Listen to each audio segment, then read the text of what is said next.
Bueno, perfecto. Bueno, gracias ahí a todos los que se sumaron. Este es el primer ensayo de lo que son las reuniones, un poco de análisis de artículos del Shoulder Group. Un poco la idea y el objetivo con esto es ir un poquito más profundo con respecto a los análisis.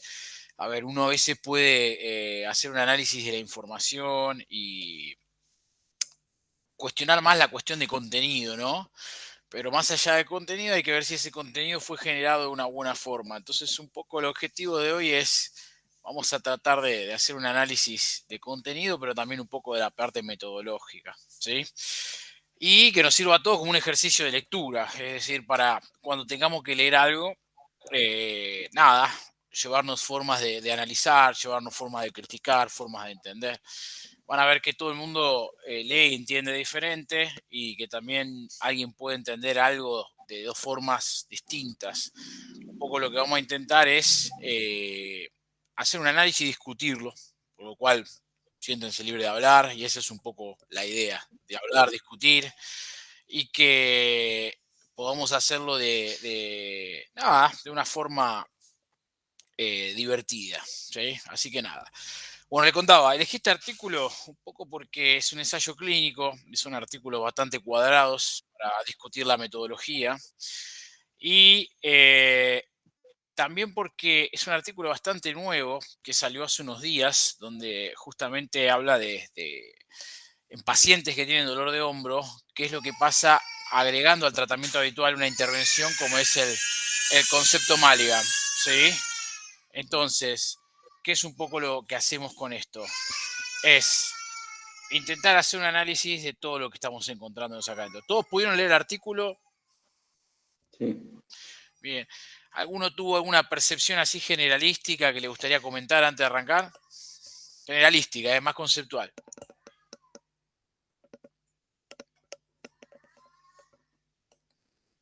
No tengan vergüenza, ¿eh? A mí se me hizo, pero por ahí porque no terminé de entenderlo, como que las diferencias eran muy mínimas como para estar tan a favor. Como que el artículo estaba medio volcado a estar de acuerdo. Vos decís que hay un sesgo. Sí, no sé si decirles sesgo propiamente dicho, porque como que veo que tomaron varias precauciones para no sesgar, pero Sí. sí, en el fondo sí una ligera inclinación. Ok, perfecto. ¿Alguien más tiene alguna otra percepción así generalística antes de entrar en la discusión de cada segmento? Y a mí lo que me pasó un poco fue que cuando leí el material complementario esperaba la descripción de más técnicas porque describían que se habían usado diferentes y que habían ido cambiando con respecto a lo largo de la rehabilitación. Y Sí, después en el material suplementario solo describen 3 técnicas, todas para elevación anterior. sí.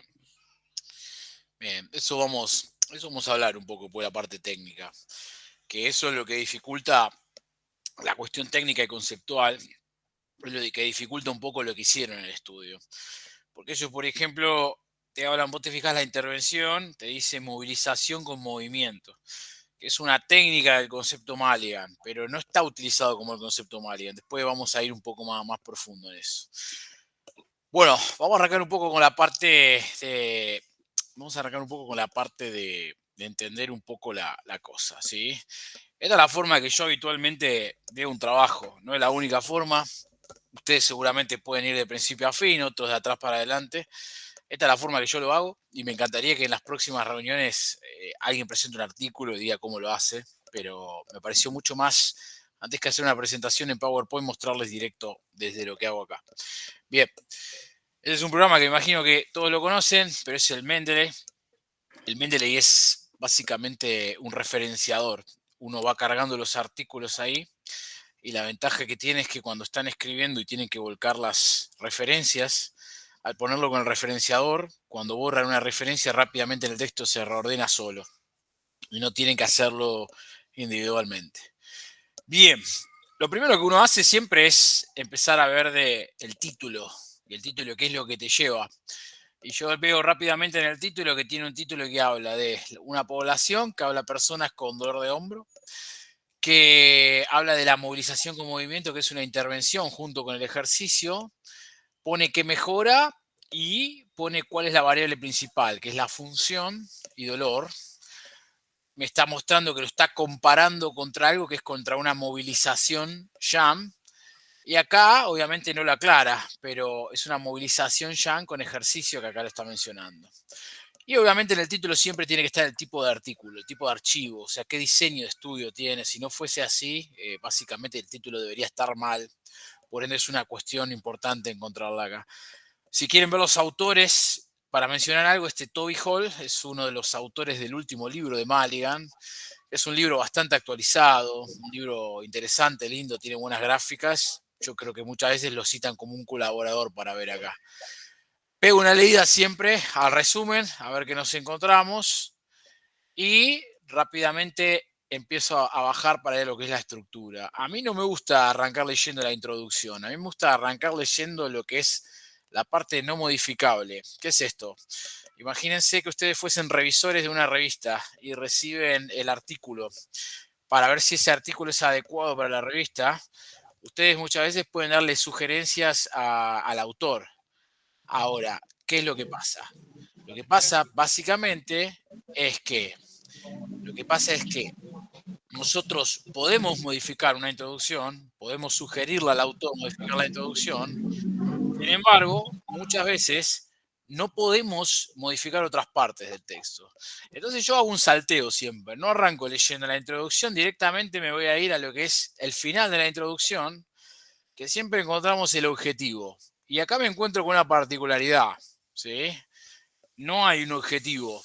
Encuentro una pregunta de investigación. Automáticamente dice, por lo tanto, la pregunta de investigación de este ensayo clínico randomizado fue, en personas con dolor de hombro, ¿cuál es el efecto de adherir una movilización con movimiento a un programa de ejercicios estándar en la función y dolor comparado con lo que es una movilización YAM? Esto es un placebo. Un YAM generalmente es aplicar la mano.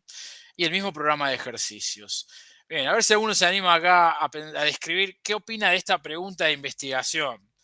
¿Está bien armada? ¿No está bien armada? ¿Alguien se anima un poco a comentarla?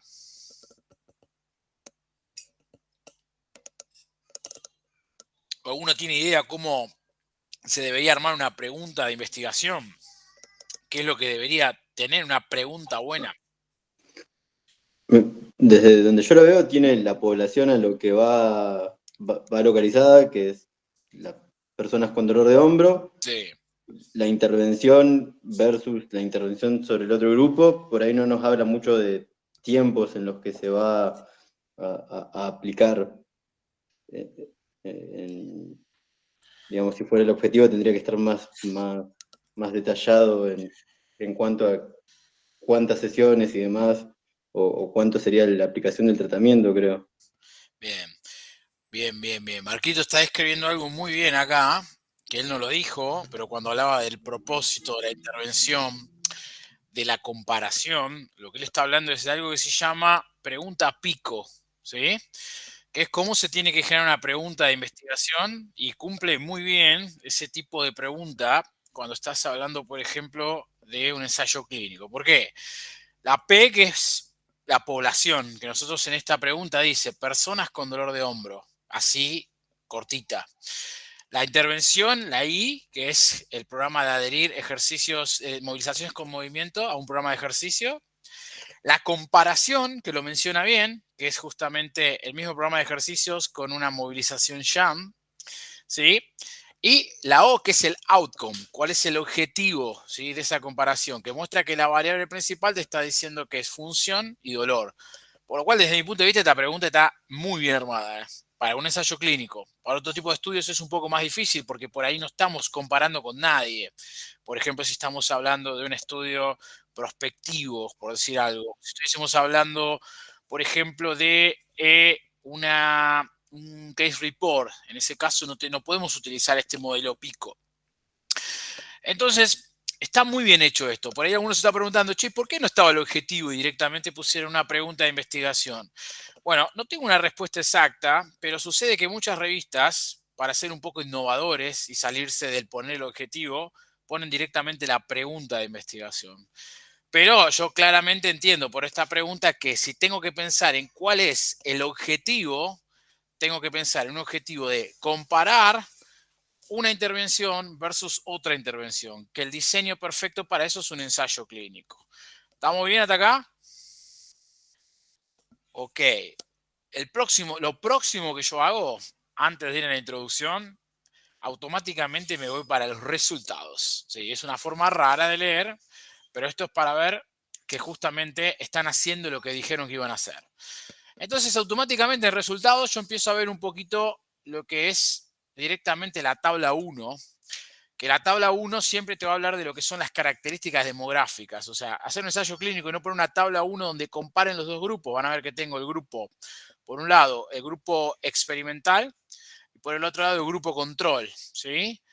Tengo las variables demográficas y para mí esta tabla tiene un gran error. Para mí, ¿eh? No sé si alguien coincide que esta tabla tiene un error o ve algo en esta tabla que le llama la atención. ¿Alguien se anima a decirlo o encontró algo raro?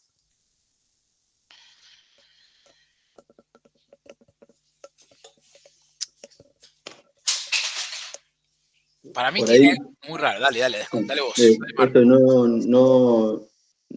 no te nombra las diferencias estadísticas entre las dos poblaciones. Si bien Bien, te da los valores absolutos, no hace una comparación entre ambas. perfecto. O sea, lo que dice Marco es correcto. Vos tenés que tener en esta tabla un grupo con las características que estamos viendo acá abajo. Tengo que ver el otro grupo con las características y como estamos comparando, nosotros tendríamos que tener rápidamente acá una tercera línea con el valor de P, cuánto fue el valor que establecieron, ¿sí? Y automáticamente eso se hace una comparación estadística, que es ver si estos grupos tenían diferencia. Uno puede decir, che, pero escuchá, o sea, no debería haber diferencia, porque vos estás teniendo en el grupo experimental 48, en el otro 47, tenés más o menos la misma cantidad de mujeres. La media más o menos dice que lo mismo, son 10 meses versus 9, ¿no? Entonces uno diría, bueno, no debería haber diferencia. A ver, es real, ¿no? Yendo específicamente es real. Ahora, no entiendo por qué no pusieron el valor de P. Yo si fuese revisor se lo sugeriría, ¿no? Y me quedaría tranquilo.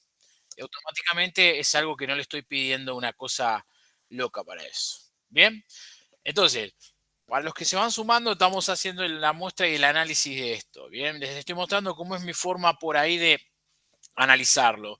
Automáticamente le digo el resumen, paso al objetivo, que en este caso no tuvimos una pregunta de investigación, leo los resultados y ahora que veo los resultados, que tengo una tabla 1, que tengo la tabla 2, donde está muy bien hecha en sentido de que muestra cuáles son las variables principales. La variable de función en este caso, el dolor al descanso, el dolor nocturno, el dolor al movimiento. Me dieron la autoeficacia, ¿sí?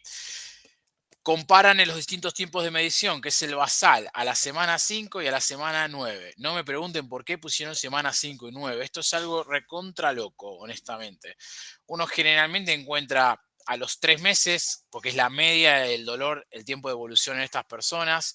A los 5 semanas yo no esperaría encontrar una respuesta rápidamente.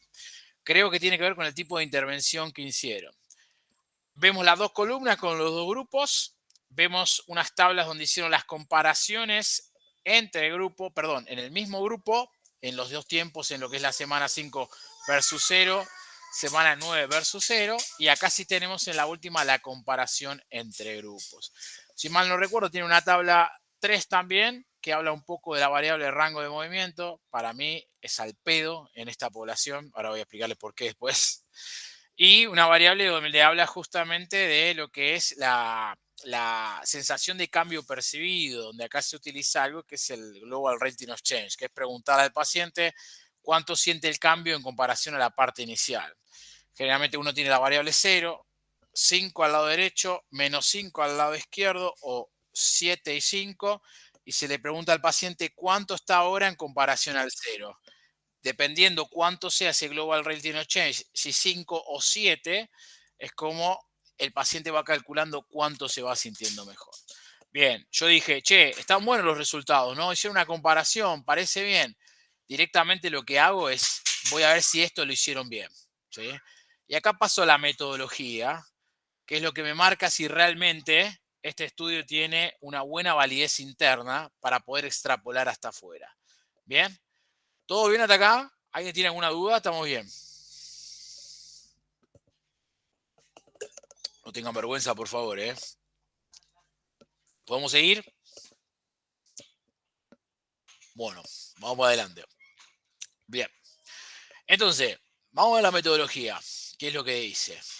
Primero nos hablan del diseño. Como ya hablamos, es un ensayo clínico aleatorizado. Bien. Si es un ensayo clínico aleatorizado, yo antes de continuar leyendo el método, tengo que rápidamente entender cuáles son las cosas que me aseguran que está bien hecho un ensayo clínico, ¿sí? Por ejemplo, Marco recién hablaba y mencionaba que tienen que estar bien identificadas cómo fueron las intervenciones. Esto es una de las cosas que pide esta guía que están viendo acá, que es la guía Consort. Tenés que describir bien las intervenciones. Este estudio tiene material complementario, donde marca justamente un poco con fotos, con imágenes, está las dosificaciones, cómo fue que fue hecho. Perfecto. Si es un ensayo clínico aleatorizado, hay una palabra que es controlado también. ¿Qué es controlado? Que por lo menos se les tiene que ofrecer a los dos grupos el tratamiento gold estándar. Entonces, ellos hablan de pacientes con dolor de hombro. Dolor de hombro, van a ver que uno dice, bueno, pero ¿qué es dolor de hombro? Entonces rápidamente uno tendría que empezar a ver los criterios de inclusión. Si bien los mencionan acá, los criterios de inclusión, como lo estamos viendo acá, ellos tienen un protocolo publicado que muchas veces se utiliza como forma de sumar un nuevo estudio para los autores y además de eso se hace también para ahorrar palabras cuando tengan que hacer el manuscrito, que es lo que están haciendo. Entonces yo me fui rápidamente a lo que es el protocolo, que es otro estudio, que lo están viendo acá. Tienen básicamente los mismos autores y ahí tienen mucho más ampliado cuáles son los criterios de inclusión, ¿sí? Entonces te dicen, personas de entre 18 y 65 años que tienen dolor de un solo lado, de un solo hombro y que es de forma traumática, que tienen que tener al menos 3 de 10 en una escala numérica. Acá hay un gran error para mí, que es, está todo bien con el 3 de 10, pero tenés que aclarar en qué parte, si es dolor al movimiento o no. Síntomas al menos 6 semanas no me parece mal. Síntomas que son movimientos activos no me parece mal. Ponen unos test clínicos de precisión diagnóstica pésima para descartar justamente si tiene un impeachment. Y obviamente dice que tiene que ser referido por algún otro tipo de profesional. Este criterio me parece totalmente al pedo. Si yo leo esto, digo, bueno, es un paciente que tiene dolor de hombro asociado al manguito rotador, porque tiene dolor al movimiento y se excluye, como lo pueden ver acá en la columna derecha, causas de pérdida de movimiento, como es el hombro congelado, antecedentes de subluxación, alguna otra causa de limitación del movimiento, como el caso de la osteoartrosis lenumeral, y algún otro tipo de afecciones, ¿no? Por ejemplo, afecciones más sistémicas o, por ejemplo, antecedentes quirúrgicos. Es una típica población de pacientes con dolor de hombro asociado al manguito rotador. Ellos lo llaman dolor de hombro, pero son pacientes con dolor de hombro asociado al manguito rotador. ¿Alguien tiene algo para comentar hasta acá en estos puntos? ¿Qué les pareció los criterios de inclusión? ¿Hubiesen sacado, agregado alguno? ¿Qué es lo que opinan?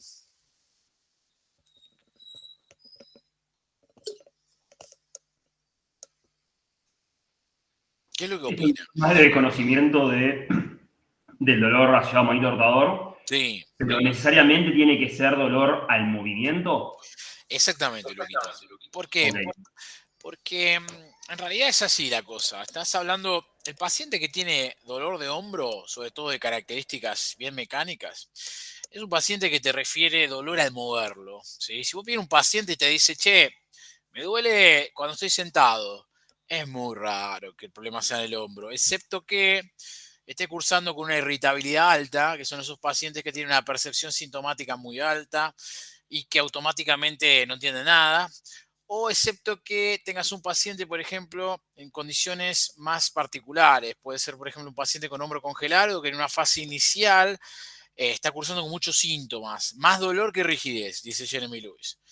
Esos pueden ser casos. Ahora, a mí, por ejemplo, me vino a ver un paciente el día lunes y el paciente me decía, me duele cuando estoy sentado. ¿Y dónde te duele? La parte posterior del brazo, a veces me llega hasta la mano.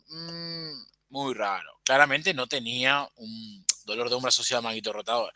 El paciente con dolor de hombro asociado al manguito rotador te dice, me duele al movimiento. Que ojo, Puede ser que le duela en reposo, pero no es lo más frecuente. Uno ahí tiene que utilizar otros tipos de herramientas en la evaluación para descartar el cuadro, como por ejemplo los criterios de inclusión que estás viendo acá, que te está hablando de antecedentes de pérdida de movimiento, te está hablando de una instabilidad, por ejemplo, en ese caso. ¿Se entiende? ¿Sí? Clarísimo. ¿El dolor de movimiento es necesariamente sin carga? Esa sería la duda. Ahí es al movimiento, puede ser con la mano tranquilamente libre. Te dice, por ejemplo, me toco Ok. la parte de la espalda atrás, me voy a tocar la cabeza, cruzo el vaso de otro hombro. No es que necesariamente te diga, che, cuando levanté la barra. Obviamente, dependiendo un poco la tolerancia y las características del paciente, te va a poder mencionar con diferentes tipos de carga. Ok, perfecto. ¿Estamos bien? ¿Alguien tiene algún otro punto para criticar estos criterios de inclusión? A ver, si nos ponemos finos, podemos criticar un poquito más, pero no está mal. Para mí está muy bien hecho. A ver, diagnóstico de fibromialgia, a ver, si van a mi hospital, está lleno de diagnósticos de fibromialgia y nadie tiene. Depresión clínica, ¿quién no está deprimido hoy en día, no? Todo el mundo se deprime, sobre todo cuando escucha cantar a algún cantante malo. Por ende, es muy común deprimirse. Y estas cuestiones uno debería aclarar más, o a veces, de hecho, el autor no las pone porque no tiene palabras. Y cuando le preguntan al autor, che, ¿cómo identificaste la depresión clínica? No, bueno, hizo un cuestionario, está perfecto. Tiene que ver un poquito más con eso, pero está muy bien hecho en ese punto y está bueno tener un protocolo publicado para poder ver estas cositas. ¿Qué más? Bueno, mencionamos estos criterios de inclusiones, mencionamos un poquitito las cuestiones de comparar estos grupos. Hasta acá venimos perfecto, bien, perfecto. Rápidamente empezamos a hablar un poco de las intervenciones y acá las intervenciones están descritas en material complementario. ¿Sí? Ahora, si quieren, charlamos un poquito de estas intervenciones. Marco, vos estabas un poco enojado con las intervenciones, me había dicho. ¿Por qué? Cuando leí el estudio pensé que el material complementario iba a ser más abundante por cómo describían que habían variado según el paciente, las intervenciones y demás.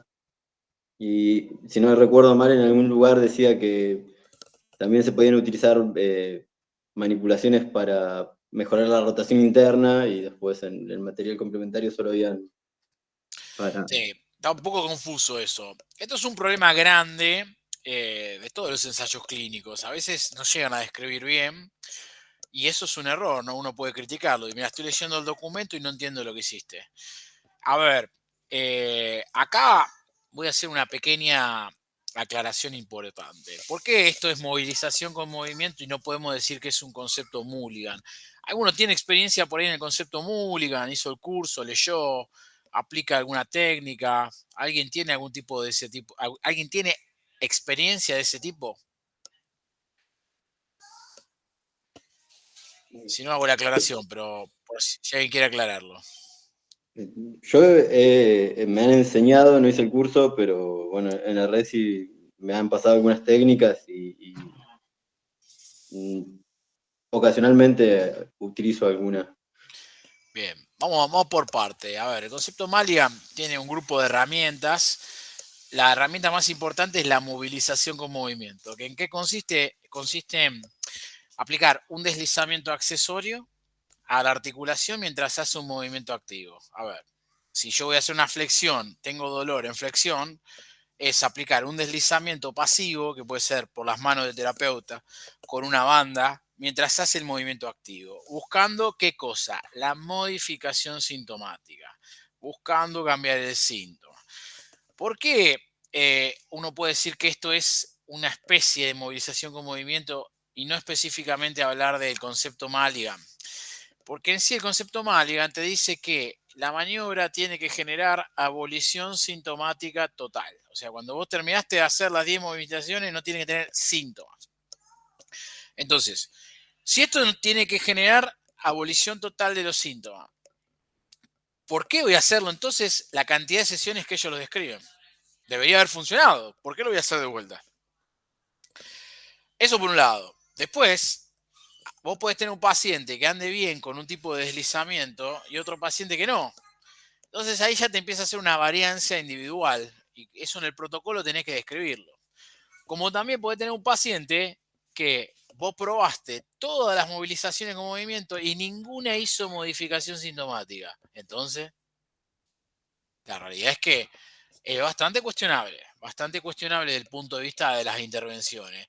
Y esa es mi crítica a intentar hacer un ensayo clínico siguiendo la guía Consort, que es una guía seria. Hicieron un montón de cosas buenas, ¿no? Como por ejemplo, cuando nos vamos a lo que tiene que ver, no lo estoy encontrando por acá, están resultados, acá no, acá está el análisis de datos. Hicieron un cálculo de tamaño muestral que les dio que tenían una N de 70, 35,35. Utilizaron buenas variables. Y yo digo, che, esto está bien hecho, pero realmente es difícil después poder extrapolar lo que hicieron para todos lados. ¿Qué está diciendo esto? La validez interna para mí no es buena. Cuando hablamos de validez interna es lo que están haciendo en el estudio para que yo después pueda extrapolar los resultados para afuera, es decir, la validez externa.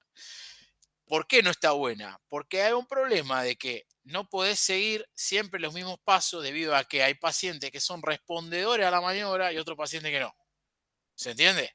Si eso se hubiesen hecho una subdivisión acá, que, che, paciente que anduvo, hicimos esto, paciente que no anduvo con la maniobra, no, ahí la cosa cambia. Esa es mi duda, como digo, che, pero todos los pacientes tuvieron modificación sintomática. ¿Se entiende lo que quiero decir, gente? Creo que de hecho en discusión después lo ponen, ¿o no? Y lo Eso de ponen, que no todos mejoraron con la maniobra. no, pero entonces no pueden poner los resultados que han puesto. Claro. Hay una mentirita ahí. ¿Se entiende el punto? Bien, perfecto. Entonces, antes de pasar los resultados hasta acá, vamos a ir para la introducción para atrás. ¿Se entiende un poco el esquema? ¿Cómo veníamos? Fuimos al objetivo, miramos los resultados muy por arriba, fuimos a la metodología para ver si estaba hecha, ahora vamos a arrancar de vuelta con la introducción. ¿Todo bien hasta acá? Bien. Vamos para la introducción. Bueno, me encontré una introducción muy corta. Todos los que están acá, cuando leyeron la introducción, ¿se emocionaron? ¿Tuvieron más ganas de leer? Seanme realistas. El que no quiera abrir el micrófono, ponga en el chat. ¿Me emocioné, no me emocioné? ¿Me quise ir a la mierda o no? Cuéntenme un poco qué sintieron para ver si coincidimos o no.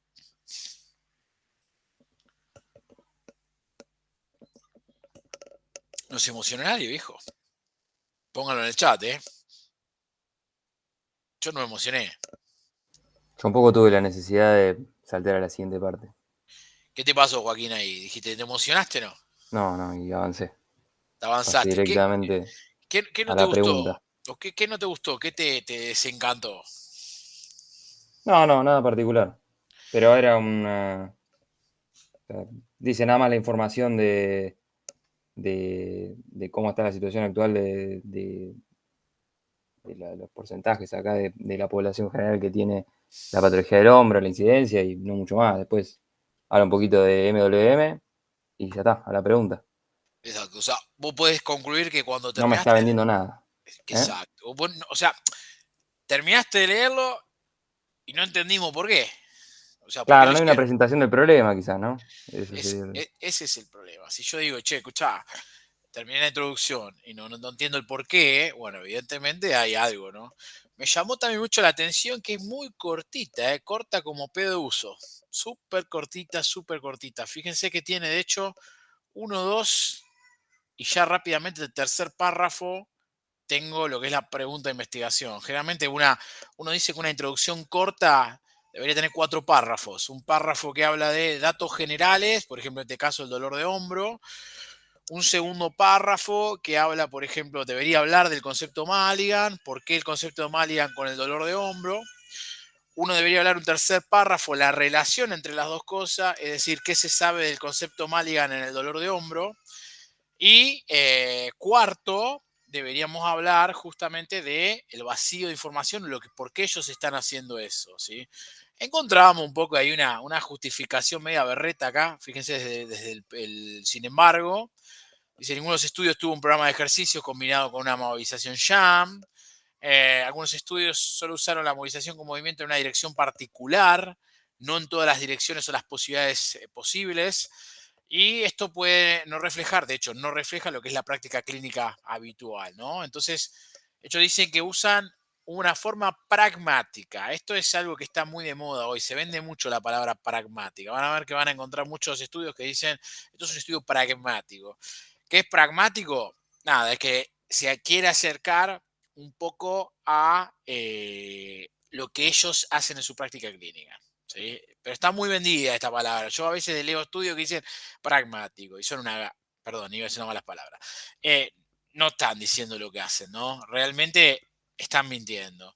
Nada, uno acá podrían haber hecho, yo creo, no está mal el primer párrafo, ¿sí? Porque el primer párrafo nombra cosas interesantes, por ejemplo, lo que es la historia natural de la afección, pero estaría bueno un segundo párrafo hablando un poquitito de, el segundo párrafo es este, no está mal, pero faltaría un tercer párrafo, un cuarto explicando por qué hicieron eso y ahí automáticamente pasar acá, ¿no? Pero bueno, a ver, esto como dijimos antes es la parte modificable, uno recibe este archivo como revisor y lo manda al autor y dice, che, ponete las pilas, escribí lo distinto esto.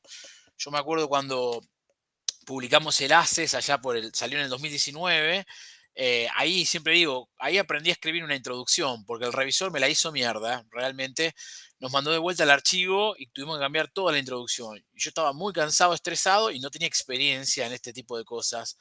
Entonces, rápidamente digo, che, quiero terminar con esto, no me importa que la introducción sea una garompa, pero bueno, después realmente uno entiende que la introducción es lo que te lleva a leer todo, ¿no? Por lo cual, vamos por ahí. Bien. Excelente. ¿Hasta acá todo bien? ¿Alguien quiere mencionar algo? ¿Alguien quiere mencionar algo? ¿Alguien quiere decir algo? ¿Qué opina de esto, por ejemplo? Cuando te habla de los tiempos de medición, el último fue a las 9 semanas. ¿Qué opinan? ¿Le hace un poquito de ruido o no?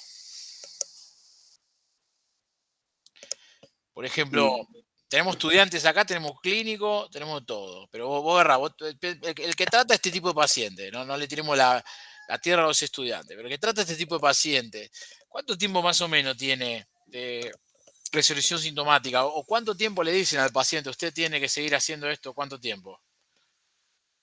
¿9 semanas o más? 12 semanas, más o menos. Y 12 es el mínimo que se sugiere, o sea, siempre le decimos al paciente, che, mirá que esto va al menos 12 semanas, pero la semana que viene voy a estar bien. Bueno, vos hacelo 12 semanas, independientemente del resultado. Entonces yo leo 9 y digo, che, medio raro, ¿no? Digo, a mí me gustaría por ahí, si el follow-up es 9, o sea, yo haría final del tratamiento acá y haría un seguimiento un poco más largo. Me encantaría ver qué pasa con los resultados a largo plazo. Sobre todo cuando este tipo de terapias están muy cuestionadas, como que son positivas con efectos a corto plazo, todo tipo de terapia manual, pero muchas veces se cuestionan los efectos a mediano y largo plazo. Entonces, sería interesante. Pero bueno, es una crítica constructiva. ¿Alguien más pensó en alguna otra cosa hasta acá?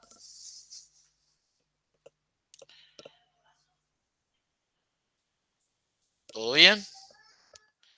Avancemos entonces. Vamos para adelante. Bueno, ahora sí, vamos con los resultados. Están muy bien redactados porque tienen 3 tablas, escriben poco, por lo cual es excelente eso. O sea, el resultado, cuando más tengo posibilidad de expresarlo en la tabla y menos de ir al texto, es muy bueno. Tuvieron una particularidad que fue que tuvieron la pandemia de COVID-19 ahí, ¿sí? Así que eso obviamente, ¿a qué nos lleva a pensar? Bueno, muchos estudios se hicieron más largos de lo común por la pandemia. Otros perdieron datos. En el caso de ellos, bueno, lo que hizo fue suspender y hizo que el estudio se haga un poquito más largo.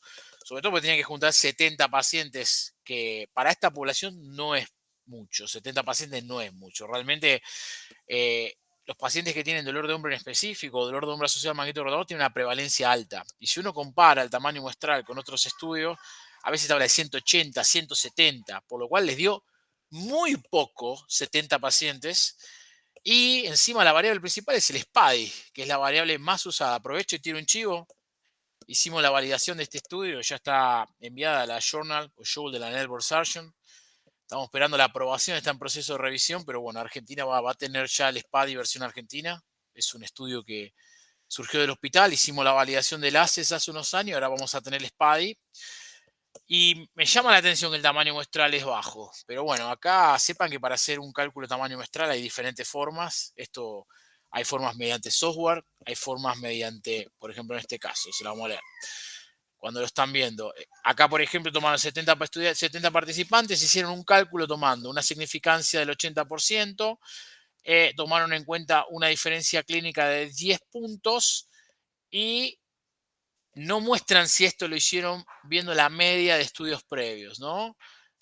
Hay un estudio acá, es una referencia que uno tocando clic podríamos ver de qué se está tratando. Por ejemplo, en este caso ponen una revisión sistemática que estamos viendo acá, pero no sabemos exactamente por qué ponen esa cita ahí. Si la usaron porque tomaron el desvío estándar de alguno de los estudios que incluye esa revisión sistemática o no. Por ende, no te puedo decir si este cálculo de tamaño está bien hecho, excepto que sepamos de dónde consideran ese desvío estándar, de qué estudio lo han sacado, y ahí hacer el análisis para ver si salta por ahí.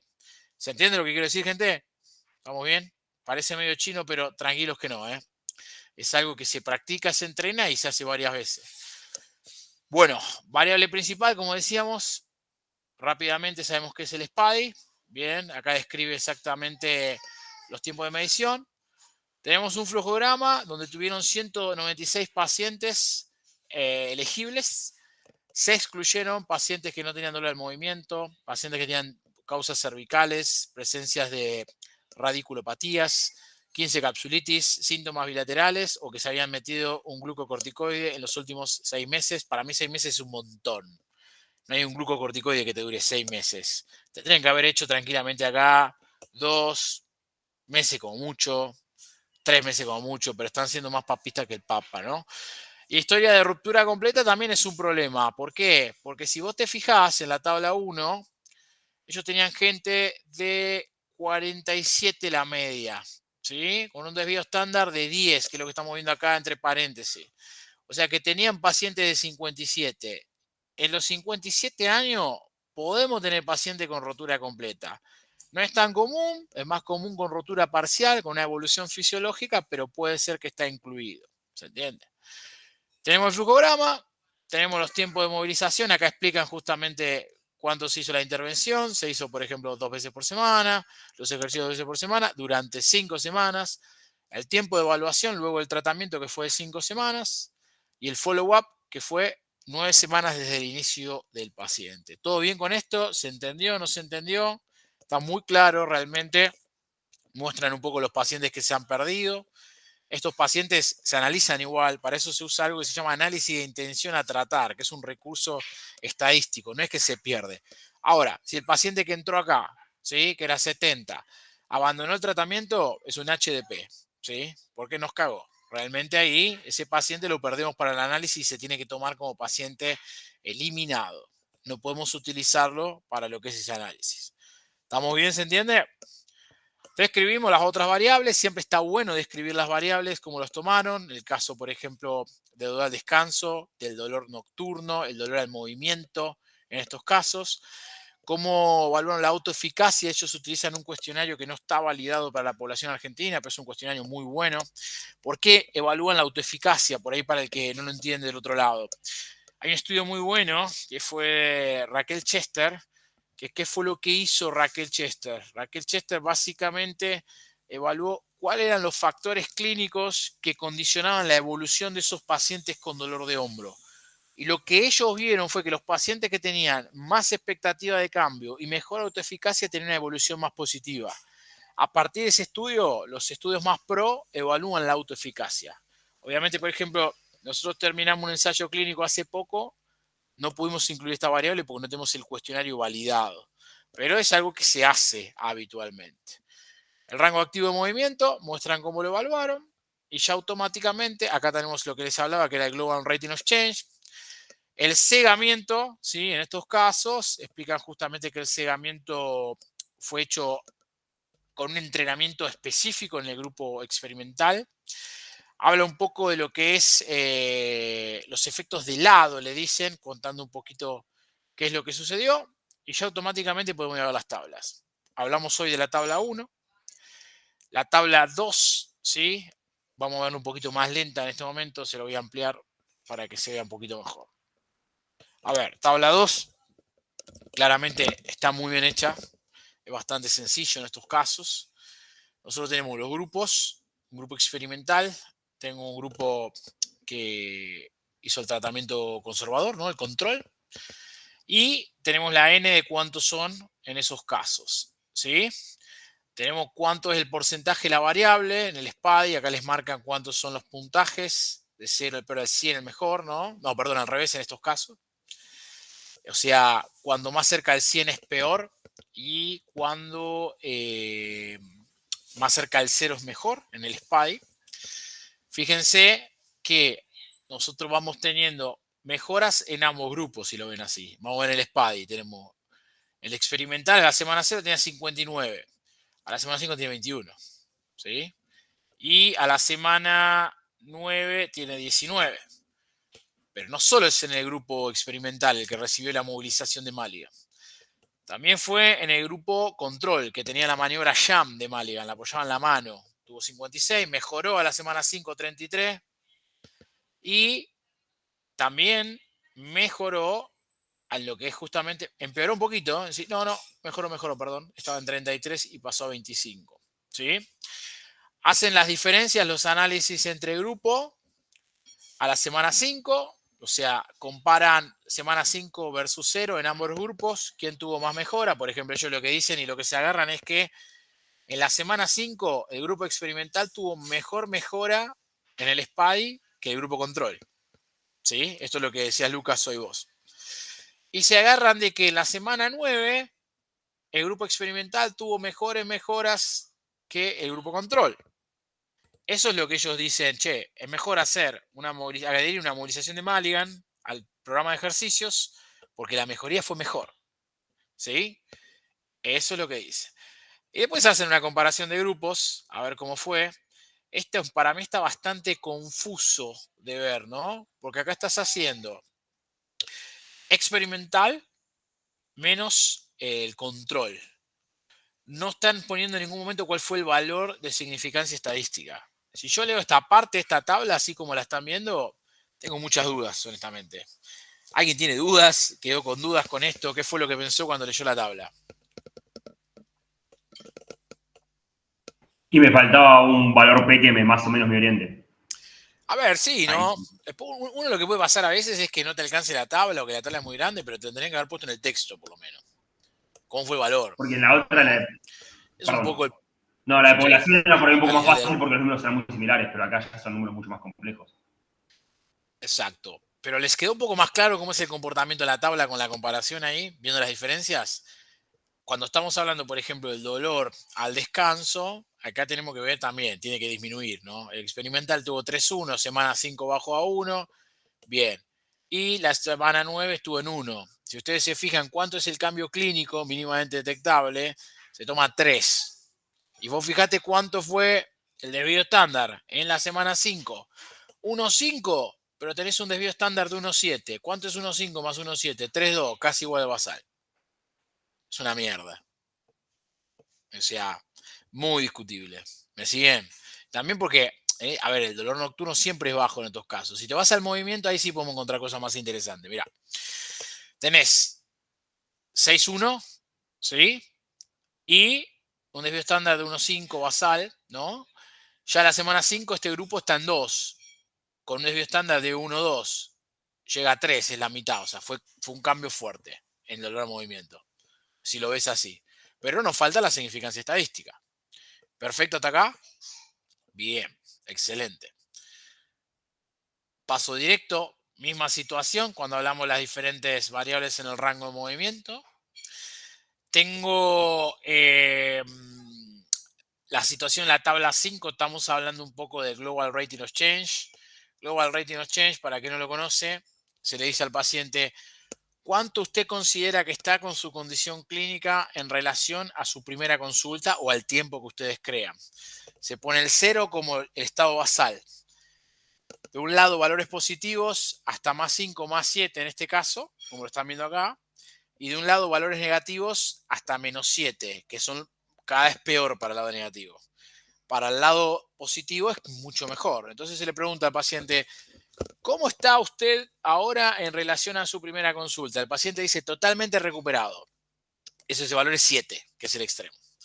Ahora dice un poco mejor y ahí puede escoger diferentes valores, 2, 3, 4. O sea, esto es más visualmente mejor, perdón, es más didáctico y pedagógico verlo visualmente. No lo tengo en este momento, pero sepan que es una forma de ver cómo está el paciente con respecto a la percepción. ¿Por qué? Porque la percepción es muy importante en estos casos también. Misma situación, fíjense cómo estaba a la semana 5, comparando los dos grupos, bastante parejo. Cómo estaba a la semana 7, donde ahí justamente tiene menos gente. Ustedes van a ver que dice, che, pero tengo menos gente, sí. ¿Pero por qué? Porque perdimos gente en el follow-up. ¿Se entiende? ¿Vamos bien? Hasta acá, ¿alguna duda? ¿Estamos bien? Perfecto. Bien, voy a apurarme por la cuestión de que estamos con el tiempo un poco más jugados, pero ya rápidamente después podemos pasar a la discusión. Bien, ¿qué percepciones, qué les gustó, qué no les gustó de la discusión en base a lo que vieron?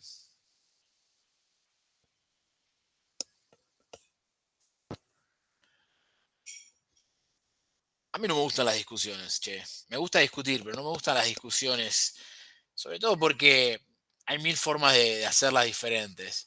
Por ahí hay algunas cosas que están buenas. A ver, está bueno siempre en el primer párrafo hablando de lo que son los hallazgos para hechos más importantes. ¿Por qué está bueno leer eso? Porque por ahí los hallazgos que para ellos son más importantes, para mí no lo es. ¿Sí? Como lector.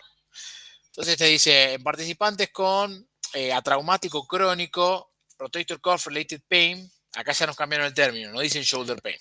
¿Sí? Acá nos cambiaron. La adición de movilizaciones con movimiento a un programa de ejercicios estándar proviene beneficios superiores en función dolor y rango de movimiento activo comparado con los ejercicios con la maniobra Jam. Ahora, ¿qué es ese superior? Si no tenemos cambios clínicos ni cambios significativos. ¿Entienden el punto? Yo ya digo, che, esto es polémico, ¿no? Y ahí podemos seguir leyendo. Por ejemplo, en todos los casos el intervalo de confianza fue pequeño, ¿sí? O no incluía el efecto. Entonces, hay muchas cosas que uno dice acá, che, esto no es. Lo están diciendo, pero están diciendo otra cosa. Como que lo estás discutiendo, pero estás diciendo todavía que tiene un beneficio superior.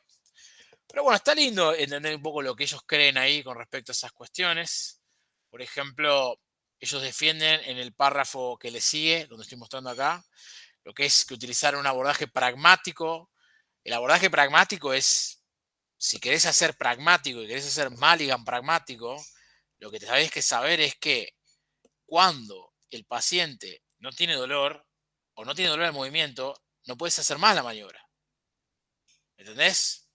Entonces, o no tuviste ninguna maniobra que fue benéfica aboliendo totalmente el dolor, está mal. ¿Sí? Entonces, eso es un poco para mí lo pragmático y discutible. Obviamente, siendo crítico desde acá, sentado en el sillón y felicitando a los autores que se rompieron tremendamente donde se sientan para poder hacer justamente el trabajo. ¿Sí? Perfecto. Como queda muy poco tiempo, voy a saltear un poco la parte de la discusión. Sin mencionar un poco la conclusión. La conclusión siempre tiene que responder al objetivo y está muy bien respondida porque no tenemos objetivo, pero el objetivo se entendía por la pregunta de investigación y te hablan que la adición de movilización con movimiento a un programa de ejercicios va a promover una mejora rápida en la función, una gran reducción en dolor y una gran recuperación en el movimiento activo. Si nos quedamos solo leyendo la conclusión, yo creo que es el mejor estudio del mundo, pero esto no es así. ¿Estamos todos de acuerdo? Bien, porque estamos todos de acuerdo, creo, o no sé si alguien no está de acuerdo, es...